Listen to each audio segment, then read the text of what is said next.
네, 안녕하세요. 고양신문 주간 뉴스체크 유경종 기자입니다.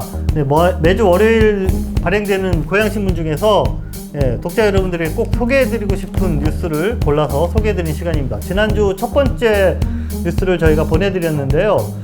조회수도 매우 적고 또 좋아요도 딸랑 8개밖에 나오지 않아서 좀 상처를 받았습니다. 하지만 좌절하지 않고 조회수가 100개 되는 그날까지 열심히 만들어서 올려보도록 하겠습니다. 네, 이번 주에 두 가지의 한 뉴스가 있습니다. 첫 번째는 고양시 의회 업무 추진비가 90% 이상이 식대로 지출됐다고 합니다. 놀랍죠? 두 번째는 고양시 하수 슬러지 처리 시설이 일산 테크노밸리 옆에 새롭게 만들어진다고 합니다. 네, 과연 문제는 없는 걸까요? 네, 이 두 가지 소식 뒷부분에서 좀 더 자세히 알아보도록 하고요. 우선 짧은 단신부터 소개해드리도록 하겠습니다. 코로나19는 우리 사회 구석구석에 많은 변화를 가져왔습니다. 이번 주도 코로나19와 관련된 짧은 소식들 먼저 전해드리겠습니다.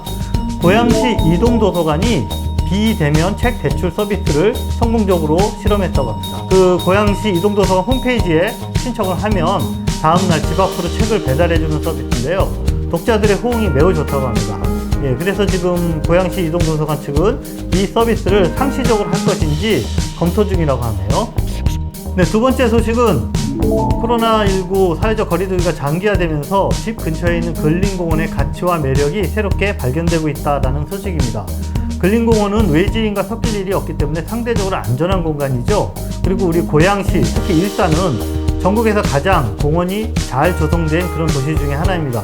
기자가 직접 백마마을과 강촌마을 또 후곡마을의 근린공원들을 차례로 살펴보았는데요. 많은 시민들이 각자의 방식으로 공원을 즐기고 있었습니다. 공원에 나온 시민들은 공원의 자연을 보면서 휴식을 얻고 또 코로나19를 이겨낼 그런 에너지를 재충전했다라는 이야기를 들을 수가 있었습니다. 그래서 기사 제목을 불안과 우울의 시간, 공원이 없었다면 과연 견딜 수 있었을까로 뽑아봤습니다. 네, 세 번째 소식은 코로나19로 힘들고 지친 고양 시민들을 위해서 It's OK 시민운동본부가 모금운동을 시작했다라는 소식입니다. It's OK 시민운동본부는 이달부터 시민사회단체와 소상공인 그리고 경제단체 그리고 고양시 사회복지협의회 등과 함께 발족식을 하고 모금운동을 전개할 예정이다 라고 밝혔습니다. 네, 기부금이 모아지면 전문가들이 심사를 거쳐서 돌봄 사각지대에 놓인 청소년 그리고 영세상공인 그리고 문화예술인들을 지원할 계획이라고 밝혔습니다. 특히 이번 캠페인에 사용되는 It's OK라는 이 로고는 세계적인 한글 패션 디자이너인 이상봉 홍익대학교 석좌 교수님께서 특별히 재능 기부로 제작을 해주셨다라고 해서 화제가 되고 있습니다. 모금액은 107억 원이라고 합니다. 자, 무슨 숫자인지 궁금하신가요? 고양 시민이 107만이니까 1인당 만원씩 내면 달성할 수 있는 숫자다라고 합니다. 네, 참여 방법은 고양신문에 자세히 소개되어 있습니다. 네, 이번에는 생활기사 소개해드리겠습니다. 고양신문 12면에 연재되고 있는 정미경 기자의 공간공간은 작지만 독특한 개성있는 매력을 가진 공간을 소개하는 코너인데요. 이번 주에는 파주 출판도시에 있는 북카페 눈을 찾아가 보았다고 합니다. 효성출판사에서 운영하는 북카페 눈은 책과 출판의 메카인 파주 출판도시에서도 첫 번째 제1호로 만들어진 북카페라고 하는데요. 분위기도 멋지고 역사와 스토리도 있고 무엇보다도 단팥 라떼와 우유 빙수가 아주 맛있는 곳이라고 그렇게 소개하고 있습니다.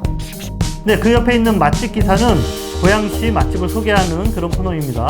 이번 주에는 풍동 애니골 먹자골목에 있는 김광택 흑염소와 사슴이라는 집을 가봤습니다. 그곳 사장님 부부는 포천에서 큰 사슴 농장을 운영하면서 특별한 그런 사슴 요리로 특허까지 받으신 분들이라는데요. 사슴고기 비주얼 한번 보여드리겠습니다. 네, 어떠세요? 올여름 무척 더울 거라는데 맛도 좋고 건강에도 좋다는 사슴고기 요리 한번 도전해보시는 건 어떨까요? 네, 다음은 고양신문이 지난주에 인터뷰한 두 명의 인물을 소개해드리도록 하겠습니다. 먼저 만나볼 분은 파라북스 출판사 김태화 대표입니다. 2004년에 설립한 파라북스 출판사는 대중적인 인문 교양서부터 전문적인 철학 학술서까지 다양한 책들을 선보이고 있는 작지만 내공이 강한 그런 출판사입니다. 지금까지 약 200여 종의 책을 출간했는데요. 최근에 출간한 호모 코코인스의 음식 이야기 그리고 철학자 하이데거의 강의를 모은 근거율이라는 책이 독자들의 높은 호응을 얻고 있다는 소식입니다. 무엇보다도 김태하 대표는 지역의 인문학 모임인 귀가초크 등의 회원으로 참석하면서 지역의 이웃들을 필자로 발굴하고 있는 그러한 일들을 꾸준히 펼치고 있습니다. 네, 김태하 대표님 그리고 파라북스 출판사의 앞으로 활발한 출판 활동을 저희 고양신문이 응원하도록 하겠습니다. 네, 두 번째 만나볼 사람은 심욱섭 고양시 의사회 회장입니다. 드라이브스루 선별진로서 성공의 1등 공신 중에 한 분이시죠. 심욱섭 회장님은 고양시 의사들의 적극적 참여를 이끌어내기 위해서 본인이 가장 먼저 드라이브스루 선별진료소 현장으로 달려갔습니다. 그리고 의사협회 회원들의 단체 카톡방을 만들고는 전쟁 때 군인이 숨어버리는 것과 전염병과의 싸움에서 의사가 숨어버리는 것이 무엇이 다른가 라고 독려하면서 회원들의 참가를 이끌어냈다고 합니다. 네, 기사 제목이 의병처럼 일어선 고양시 의사들의 코로나19 항쟁입니다. 심 회장님의 탁월한 리더십 그리고 의사협회 회원들의 빛나는 활약이 담겨진 이야기는 고양신문 직면을 통해서 확인해 보시기 바랍니다.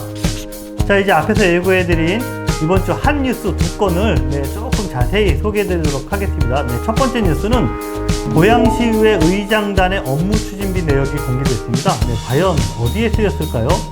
네, 시의회 의장단에는 매년 약 1억 5천만 원 정도의 업무 추진비가 책정되는데요. 요거를 검토해 보니까는 이 비용의 약 90% 이상이 시의원들 또는 시의회 직원들의 밥값이나 간식비, 다과비로 사용됐다고 합니다. 네, 이러한 사실은 고양시 대표 시민단체 중 한 곳인 고양시민회가 정보 공개를 통해서 지난 한 해 의장, 부의장 및 상임위원장들의 업무 추진비 사용 내역을 공개한 것에서 밝혀졌는데요. 상임위원장 업무 추진비까지 공개된 것은 이번이 처음이라고 합니다. 자, 눈에 띄는 사항들 몇 가지 좀 짚어보도록 하겠습니다. 네, 우선 8대 고양시의회 환경경제위원장을 지금 역임하고 계시는 조현숙 시의원님, 지난해 업무 추진비로 장항동의 한 양갈비집을 12번이나 방문하셨네요. 조 위원장님은 특정 업소를 반복해서 방문한 이유를 묻는 기자에게 시의원들이 모두 좋아해서 함께 간 것뿐인데 무슨 문제가 있느냐라고 대답을 하셨다고 합니다. 그런데 알고 보니까 이 집이 조현숙 시의원님의 조카가 운영하는 가게라고 하네요. 자, 다른 것도 한번 살펴보겠습니다. 기획행정위원장 김수환 의원님은 13건을 국회의원 사무실 미팅이라고 기재했습니다. 국회의원 본인을 공천해준 그 국회의원의 사무실에 가서 함께 밥을 먹은데 13번의 업무 추진비를 사용했다라는 거네요. 네, 또한 김효국 문화복지위원장은 의회 직원들 챙기기가 눈에 띄네요. 총 36번을 의회 사무국 직원 격려 항목으로 사용했기 때문입니다. 예, 물론 오해 없으시기 바랍니다. 이 사항에 사용된 내역들이 모두 불법이라는 것은 아닙니다. 하지만 시민의 세금으로 운영되는 시의회 업무 추진비가 과연 이렇게 어떤 원칙이나 또는 기준도 없이 사용돼도 좋은 것인가에 대해서는 아마 상당한 논란이 이어지지 않을까 생각합니다. 네, 보다 자세한 내용은 고양신문 남동진 기자가 고양신문 3면 전체를 할애해서 분석한 신문 기사 내용을 꼼꼼히 한번 읽어봐 주시기 바랍니다. 자, 오늘 소개해드릴 이슈 마지막 기사입니다. 고양시가 238 IC 인근에 있는 일산서구 벚꽃동 일산 수질보건센터에 새롭게 하수 슬러지 건조시설을 신설하기로 한 사실이 밝혀져서 논란이 되고 있습니다. 네, 하수 슬러지 건조시설이라는 것은 하수를 처리하고 나서 발생하는 찌꺼기, 그 찌꺼기를 건조하는 그런 시설인데요. 문제는 이 일산 수질보건센터가 새롭게 조성될 일산 테크노밸리 바로 옆에 붙어 있다라는 사실입니다. 자, 지도를 한번 볼까요? 네, 빨간색으로 표시된 부분이 일산 수질보건센터이고요. 그 다음에 하늘색으로 표시된 부분이 일산 테크노밸리가 들어설 부지입니다. 네, 보시는 것처럼 딱 붙어 있죠. 네, 그리고 그 가운데에는 녹색으로 표시된 자연불악인 역절마을도 끼어 있습니다. 하수 슬러지 처리 시설이 들어서면 고양시 관내 4곳의 수질보건센터에서 생산된 하루 240톤의 하수 찌꺼기가 이곳으로 모여들게 됩니다. 이러다 보니 아무래도 악취도 발생하고 또 운반 차량 등의 민원이 발생하지 않으니까 우려되는 이런 상황입니다. 네, 먼저 짚고 넘어가야 될 부분은 이 하수 슬러지 처리 시설이 고양시에 꼭 필요한 시설이긴 하다라는 것입니다. 시는 인구 80만이 넘는 대도시 중에 하수 슬러지 자체 처리 시설을 갖추지 못한 도시가 고양시밖에 없다라는 점을 강조하면서 하수 슬러지 건조 시설을 반드시 만들어야 된다라고 강조하고 있습니다. 네, 그렇다면 어딘가에 만들긴 만들어야 될 텐데 문제는 과연 벚꽃동 일산수질보건센터가 이곳으로 들어서는 게 적정하냐라는 문제입니다. 또한 어쩔 수 없이 일산수질보건센터로 들어서야 한다면 시설을 좀 더 보강해서 악취 등의 문제를 근본적으로 해결할 수 있는 그런 방법을 강구할 수는 없는지 고민해 봐야 될 것 같습니다. 이에 대한 시의 입장, 그리고 지역 주민들의 어떤 목소리, 이런 것들도 역시 마찬가지로 고양신문 기사를 통해서 좀 더 자세하게 확인해 보시기를 바랍니다. 고양신문 주간 뉴스체크, 오늘 전해드릴 소식은 여기까지입니다. 모든 기사는 고양신문을 구독하시면 훨씬 자세하고 풍부하게 접하실 수 있다는 거 알고 계시죠? 물론 온라인을 통해서도 읽으실 수 있고요. 5월이 시작됐습니다. 사회적 거리두기도 점차 완화되는 것 같고, 또 어린이날, 어버이날, 스승의 날 등 많은 기념일들도 줄줄이 이어지고 있습니다. 너무 성급하게 긴장 풀지 마시고요. 그렇다고 또 반대로 너무 스트레스 받으면서 생활하지 마시고요.